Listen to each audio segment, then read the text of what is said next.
Hey guys, Bricker, welcome back to another video. Welcome back to another movie review where today I watched Ant-Man and the Wasp Quantamania and it was not all that great. This was the movie to start off Phase 5, this was the movie to start off with Kang, and I tried to avoid all the trailers as much as I could, but alas, the internet is a big place and I got most of it spoiled for me. But even when they first announced this movie being like the big thing of Kang, I knew that it would just be like a wasted potential of Kang. I knew that nothing would happen. I knew that it'd just be like a big 2 hours of nothing, but I also have this little feeling that this is just a little bump to the MCU, like they bringing out all these like slower paced, worse movies just so we can get that importance out, because they're kind of dragging on really. But I think we're getting into a good stage here where we're going to start seeing some more action. But the movie itself, I had so many mixed feelings. The quantum realm part of it I thought was done really well. It showed us parts of the quantum realm that we've never seen before, and it also had that same beauty to it as previous movies did. I really enjoyed how they presented the quantum realm, and it was really cool. Still had all that style from it, style from, you know, back from Endgame, which was crazy. I really liked the cinematography in this movie. It was incredible. Like, seriously breathtaking shots in there most of the time. The acting, also 10 out of 10, really good acting for a Marvel movie especially. But the CGI in this was horrible. The editing in this movie was worse than horrible. I have no idea what happened with the editing there. It really brought the movie down a lot. But besides that, the movie itself was kind of a nothing movie. It didn't really provide much for the MCU besides, you know, Kang's here. Which is crazy, and obviously the post-credit scenes were really cool, but that's post-credit scenes. You just watched a 2-hour movie for nothing. I knew it would just be like Ant-Man having a fight with Kang and really nothing happening, but that's fine. I went into the movie expecting that. That's pretty much what I got. I feel like a lot of the reasons why people are disappointed with this movie is they expected more out of Kang, and I can see why. There was a lot of hype around this movie. It was a bit crazy at times. It felt like it was like halfway through a series of episodes. It kind of just threw you into the quantum realm immediately. I really like the intro of this movie though, so it really did play with my feelings. I had a lot of mix and match sort of throughout the entire movie, which I don't think was a good thing. I really liked some of the characters. I liked the whole guy.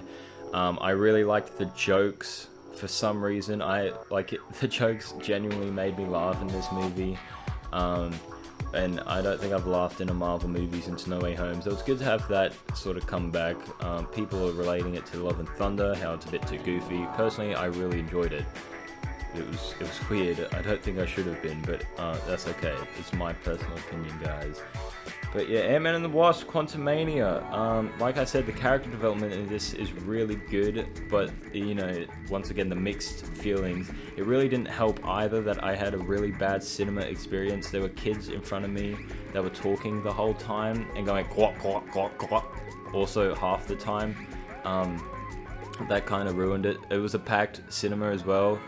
Everyone could hear them. They weren't quiet. They were very loud, and it took a lot away from the movie. I didn't actually think MODOK looked that bad once we get to, like, you know, sort of get used to him. I also feel like that's where they put all of their CGI money, because that's the only CGI that doesn't look absolutely god-awful. And there's bad CGI, and the bad editing really takes away from the incredible cinematography. Even great lighting, even decent audio. The writing, the characters, all that really sort of blew me out of the park with the quality of it.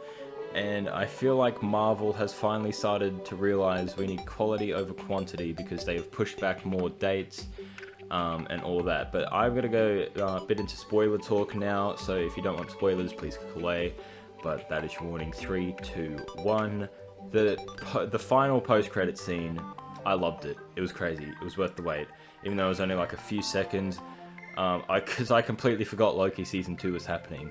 I gasped when I saw Tom Hiddleston's face. Because the first post-credit scene with all the Kangs, I was like, yep, okay, now we're getting into the Kangs. Now we're getting into the Phase 5. And then the last post-credit scene happened, and there was another Kang, and I was like, oh great, I waited all this time for nothing. But no, we saw Tom Hiddleston and Owen Wilson there, Loki and Mobius. It was pretty cool. But I think that's all I could really say for this movie. It was...